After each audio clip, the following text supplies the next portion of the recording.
দেওয়া লাগবে না, এখান থেকে প্রতিকার পাওয়া যাবে এবং 180 দিনের মধ্যে নিষ্পত্তি হবে এমন করে একটা বাধ্যবাধকতা আছে এর মধ্যে। এর একটা ড্রব্যাকস হচ্ছে এটা ওভাররাইড করা নাই।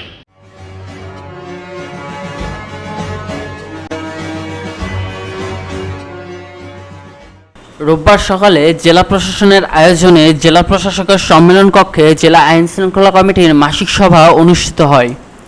সভায় সভাপতিত্ব করেন জেলা প্রশাসক মোহাম্মদ আশিক হাসান।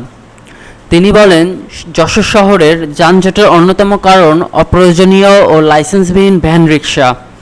এখন থেকে পৌরসভার অনুমোদিত চালকের লাগবে ড্রাইভিং লাইসেন্স ও গাড়ির লাইসেন্স। শুধু লাইসেন্সধারী ব্যক্তি ভ্যান বা রিক্সা চালাতে পারবেন। ডেস্ক রিপোর্ট, দৈনিক যশোর। দেওয়া লাগবে না, এখান থেকে প্রতিকার পাওয়া যাবে এবং 180 দিনের মধ্যে নিষ্পত্তি হবে এমন করে একটা বাধ্যবাধকতা আছে এর মধ্যে। এর একটা ড্রব্যাকস হচ্ছে এটা ওভাররাইড করা নাই, অন্য আইনের উপর প্রাধান্য পাবে না, তাকে অতিরিক্ত হইবে। এই জন্যই এটাতে আমাদের কিছুটা বা দুর্বল হয়ে যায়। তো এইখানে প্রতিকার করা সহজ, একেবারে কারো সম্মুখে বা বিতর্কে চলে গেছে বা কোনো খেতে পারেন নাই, আমরা সহজে এটা করে দিচ্ছি। অনেক নিষ্পত্তি হয়েছে, এখন আমাদের কাছে অনেক আবেদন শুরু হয়েছে। আপনাদের সম্মানিত সদস্যরা আছেন, জানাবেন যে এই আইনটাতে কিন্তু মামলা দায়ের করে আপনাদের তো প্রতিকার দিতে পারেন।